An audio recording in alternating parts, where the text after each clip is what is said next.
सबसे पहले तो कॉन्ग्रेचुलेशन, बधाई हो। नरेंद्र मोदी जी जीत गए हैं। एक बार फिर नरेंद्र मोदी जी हिंदुस्तान के ऊंचे ऊंचे स्टेजों पर दिखेंगे आप। प्राइम मिनिस्टर मोदी के लिए बहुत सारे कॉन्ग्रेचुलेशंस के पैगामात आ रहे हैं, स्टार्ट हो गए हैं मैसेजेस आना। अभी हुकूमत बनने में जाहिर है कि कुछ दिन लगेंगे और दुनिया ने नरेंद्र मोदी को पैगामात भेजने शुरू कर दिए हैं। और जॉर्जिया मेलोनी का जो पैगाम है वो बड़ा इंटरेस्टिंग है।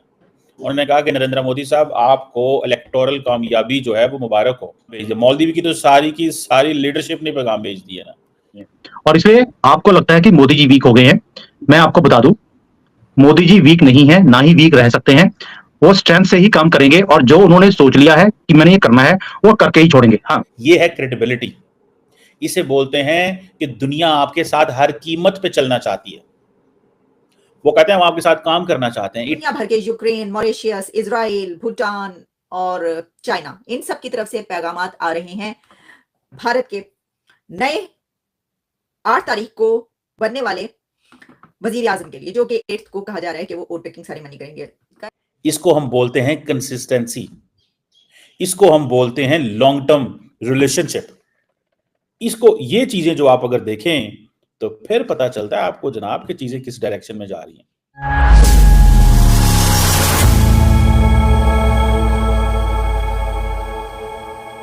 नमस्कार दोस्तों, भारत में चल रहे लोकसभा चुनाव में एक बार फिर एनडीए को पूर्ण बहुमत मिला है, जिसके बाद दुनिया भर के नेता प्रधानमंत्री नरेंद्र मोदी को बधाई संदेश भेज रहे हैं। कई देशों के प्रमुखों ने भारत के साथ आगामी वर्षों में साथ-साथ काम करने की इच्छा जताई है। लोकसभा चुनाव 2024 के परिणाम घोषित हो चुके हैं। 240 सीटों के साथ बीजेपी सबसे बड़ी पार्टी बनकर उभरी है। नरेंद्र मोदी एक बार फिर प्रधानमंत्री पद की शपथ लेने के लिए तैयार है। उम्मीद जताई जा रही है कि 8 जून को शपथ ग्रहण समारोह हो सकता है। ऐसे में दुनिया भर के नेता मोदी को बधाई दे रहे हैं। अमेरिका, ब्रिटेन, यूएई, फ्रांस और इटली समेत विश्व के 50 से अधिक नेताओं ने नरेंद्र मोदी को बधाई दी है। हालांकि पड़ोसी मुल्क पाकिस्तान के प्रधानमंत्री शहबाज शरीफ ने अभी तक कोई बधाई संदेश नहीं भेजा। और जो कि सच बात है कि पाकिस्तान जिस तरह से जश्न मनाया है बीजेपी को कम सीटें मिलने पर, और पाकिस्तान नहीं चाहता था कि मोदी तीसरे बार भारत की प्रधानमंत्री बने। वही इटली की प्रधानमंत्री जॉर्जिया मेलोनी ने प्रधानमंत्री मोदी की जमकर तारीफ की है। उन्होंने एक्स हैंडल पर किए एक पोस्ट में लिखा है कि नई चुनाव जीत पर मोदी जी को शुभकामनाएं और अच्छे कामों के लिए हार्दिक शुभकामनाएं। मुझे यकीन है कि हम इटली और भारत की दोस्ती को मजबूत करने के लिए मिलकर काम करना जारी रखेंगे। एनडीए को बहुमत मिलने के बाद मोदी लगातार तीसरी बार सरकार बनाने की ओर अग्रसर है। एनडीए अलायंस ने नरेंद्र मोदी को अपना नेता चुन लिया। चलिए दोस्तों, इसी पर आगे पाकिस्तानी मीडिया के रिएक्शन देखते हैं। और दुनिया ने नरेंद्र मोदी को पैगामात भेजने शुरू कर दिए हैं। इटालियन प्राइम मिनिस्टर जो हैं उन्होंने भी पैगाम भेज दिया। अदर देन दैट, सिर्फ इटालियन प्राइम मिनिस्टर ने पैगाम भेजा, बहुत सारे छोटे छोटे मुल्क जितने भी हैं, इवन के मालदीव्स ने पैगाम भेज दिया। मालदीव की तो सारी की सारी लीडरशिप ने पैगाम भेज दिया ना। ठीक है जी, मतलब कोई ऐसा बंदा नहीं है मालदीव में बचा होगा। श्रीलंका में आप देखें राजा पाक्सा जो है, जमाइका जो है, वहां से प्राइम मिनिस्टर ने, जमाइका के प्राइम मिनिस्टर ने पैगाम भेज दिया। अब्दुल्ला शाहिद, ठीक है जी, जो कि प्रेसिडेंट रहे हैं और सारा उनका एक ताल्लुक रहा है मालदीव्स का और भारत के हवाले से, उन्होंने पैगाम भेज दिए हैं। प्रेसिडेंट नशीद हुआ करते थे, ठीक है जी, उन्होंने पैगाम भेज दिए हैं। प्रेसिडेंट मौजूद जो है इंडिया मालदीव्स के, उन्होंने पैगाम दे दिया। और सबसे बढ़ के जॉर्जिया मेलोनी ने पैगाम भेज दिया। और जॉर्जिया मेलोनी का जो पैगाम है वो बड़ा इंटरेस्टिंग है। उन्होंने कहा कि नरेंद्र मोदी साहब, आपको इलेक्टोरल कामयाबी जो है वो मुबारक हो।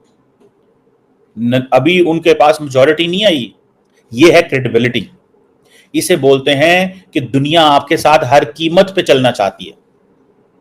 वो कहते हैं हम आपके साथ काम करना चाहते हैं। इट मीन्स कि जो इटालियन एम्बेसी है न्यू दिल्ली के अंदर, उन्होंने बेसिकली अपनी हुकूमत को, फॉरेन ऑफिस को ये कहा, फॉरेन ऑफिस ने प्राइम मिनिस्टर ऑफिस को ये कहा कि आप मुबारक दे सकते हैं क्योंकि वो इस पोजीशन में हैं कि वो हुकूमत बना सकते हैं। सो पूरे यूरोप के अंदर और पूरे वेस्टर्न वर्ल्ड के अंदर अगर कोई पहली लीडर है जिसने पैगाम भेजा है तो वो इटालियन प्राइम मिनिस्टर है, जो कि G7 भी होस्ट कर रही है मेरा ख्याल है इसी महीने, शायद जून में या जुलाई में। सो अब आप अंदाजा लगाएं कि नरेंद्र मोदी कोलेशन में है। नरेंद्र मोदी के पास सिंपल मेजॉरिटी नहीं आई, लेकिन क्योंकि उनके अलायंस के पास मेजॉरिटी आ गई हुई है, so that is where the credibility is कि अभी वो जीते नहीं है, मतलब उन्होंने ओथ नहीं उठाया। और श्रीलंका के हर शख्स ने, साबिक सदर, मौजूदा सदर, पिछले सदर, आने वाले सदर, मतलब उधर तमाम पॉलिटिकल पार्टीज ने, और नरेंद्र मोदी का अगर आप ट्विटर हैंडल देखें तो वो हर एक को रिस्पॉन्ड कर रहे हैं, हर एक को रिस्पॉन्ड कर रहे हैं। डिस्पाइट भूटान जो है उसकी लीडरशिप ने भी रिस्पॉन्ड कर, वज़ीर आज़म ने पैगाम भेज दिया कि जी हमें बड़ी, वो जैसे कहेंगे ना, खुशी है आपकी जीतने की है, नो, जो जिस तरह फिर होता है। अभी नरेंद्र मोदी को पूरा, मतलब वो जो जिसे कहते हैं, उन्होंने अपनी स्पीच नहीं की थी, नरेंद्र मोदी ने, और उनको ये सारे के सारे सिग्नल्स जो हैं वो चले गए।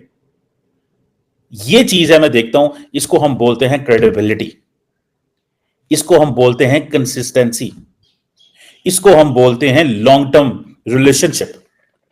इसको, ये चीजें जो आप अगर देखें तो फिर पता चलता है आपको जनाब कि चीजें किस डायरेक्शन में जा रही हैं। दुनिया भर के यूक्रेन, मॉरिशस, इजराइल, भूटान और चाइना, इन सब की तरफ से पैगामात आ रहे हैं भारत के नए 8 तारीख को बनने वाले वजीर आजम के लिए, जो कि 8 को कहा जा रहा है कि वो वोट टेकिंग सेरेमनी करेंगे साहब के लिए। एक के बाद एक मुबारकबाद। तो पाकिस्तान के प्राइम मिनिस्टर शहबाज शरीफ कहाँ है? शहबाज शरीफ साहब कहाँ हैं जनाब? उनका पैगाम अभी तक मोदी साहब के लिए क्यों नहीं भेजा गया? शहबाज शरीफ साहब कहाँ गुम है? उनका पैगाम क्यों नहीं पहुंचा? हमसाया मुल्क, सबसे पहले तो होना चाहिए था कि साथ का मुल्क जो है वो उठ के मुबारकबाद देता। पाकिस्तान को देना चाहिए थी जी, पहले भारत का हिस्सा थे आप, और तो आपसे करीब कौन होगा? मतलब वो तो पता ही आपको, फिर करीब रह के भी जो दूरियां होती हैं उनका तो अंदाजा है दोनों मुल्कों के बीच। लेकिन शहबाज शरीफ साहब की तरफ से कोई पैगाम नहीं भेजा गया मोदी साहब को। तो प्राइम मिनिस्टर शहबाज शरीफ को फौरी तौर पर नरेंद्र मोदी साहब को मुबारकबाद का पैगाम भेजना चाहिए। लेकिन वो कैसे भेजेंगे? वो इस वक्त है चाइना में। सर, शहबाज शरीफ इस वक्त चाइना में है 5 डेज लॉन्ग विजिट पर, 5 दिन का ये विजिट है। और आपको पता है, वैसे तो जैसे ही वो पता चला, खबर ये आई कि प्राइम मिनिस्टर शहबाज शरीफ चाइना निकल गए हैं, तो सबने कहा लो जी कशकोल पकड़ के निकल गए। कशकोल पकड़ा हुआ होगा, गए होंगे, देखें वो तो अपनी जगह पर। बाकी वो तो खुद मानते हैं, वो तो खुद इसको जानते हैं और वो इसको एक्सेप्ट भी करते हैं कि जहां भी जाते हैं लोग देखते ही, मुंह देखते ही समझ जाते हैं तो मांगने आ गया। खुद वो ये कहते रहे हैं, कहते हैं अभी भी। लेकिन अब उन्होंने कहा कशकोल तोड़ दिया, अब इन्वेस्टमेंट चाहिए। अब यही इन्वेस्टमेंट लेने के लिए वो पहुंचे हैं चाइना। जय हिंद दोस्तों, स्वागत है आपका आपके YouTube चैनल जय हिंद पर। वीडियो को लाइक और चैनल को सब्सक्राइब जरूर करें, और हम आपके लिए पाकिस्तानी मीडिया के एक से बढ़कर एक लेटेस्ट वीडियो लाते रहेंगे।